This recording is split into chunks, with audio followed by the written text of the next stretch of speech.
stories of 2019 that could have an impact on the economy for 2020. Now, 2019 was a challenging year for Kenya's economy, with the country opting to institute austerity measures to curb government spending. As businesses reopen after the new year, we highlight the top 5 factors that will shape the economy this year. Now, top on the list is a debt question, followed by unpaid bills, which did result in a standoff between the national and county governments last year. Also on the list is the new county revenue sharing formula, which will shape fund allocations to counties for the next 5 years. At number 4, we have the repeal of the interest rate cap, which is set to ease access to credit to SMEs and individuals. And finally, at number 5, we have the Naivasha Dry Port, which will act as the main hub for imports bound for the wider East African community.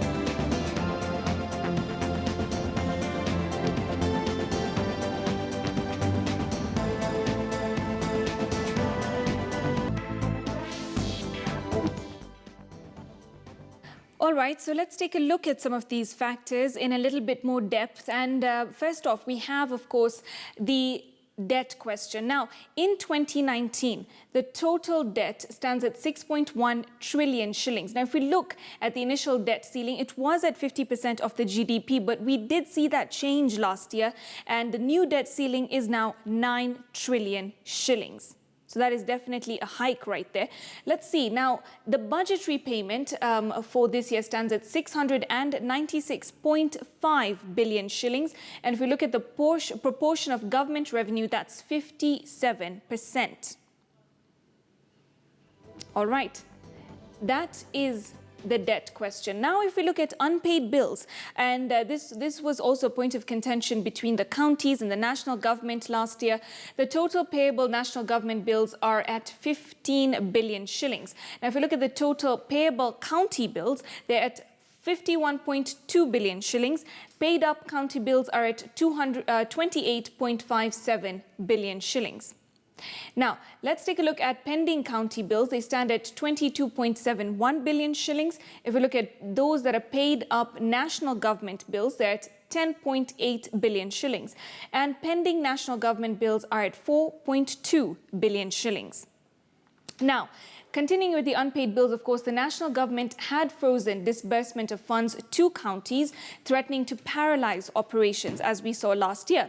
Unpaid bills have had a ripple effect on access to funds for businesses. That's affected infrastructure development and more, because, of course, without the counties dispersing those bills to the businesses, there is a lack of movement when it comes to that front as well. And many businesses have decried these issues over the last year as well. But let's take a look at more details now. New county revenue sharing formula as well has been set. So the new formula before the Senate, the formula is to give more weight to health, agriculture, urbanization, as well as road networks. Now, the formula is to determine revenue sharing over the next 5 years. But to more details, if we look at the losers when it comes to the new county revenue sharing formula, we see these counties Mandera, Mombasa, Kilifi and Wajir as well, with those respective amounts right there next to them. We also see Marsabit, Kwale, Isiolo when it comes to the losing counties when it comes to the new revenue formula. Winners, though, we have Nakuru County, Uasin Gishu as well when it comes to the winners section. And let's see what else we have. Now, Aside from that, that was one of the other factors that, of course, we're going to be looking at. That is the budget, and when it comes to revenue allocation for counties. Let's see, we have the interest rate cap repeal, which is another factor that's going to be affecting 2020 economy as well. The cap was introduced in 2016. It was capped at 4% above the CBR. Lending to SMEs declined by 1.9 trillion shillings in this particular 3-year period. Lending to individuals declined by 5 trillion shillings.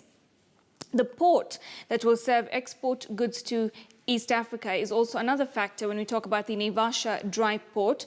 Operators at the coast are opposed to the new port, and it will serve the Mai Mahiu Special Economic Zone. There you go. Those are some of the factors that we anticipate affecting 2020 economy quite heavily.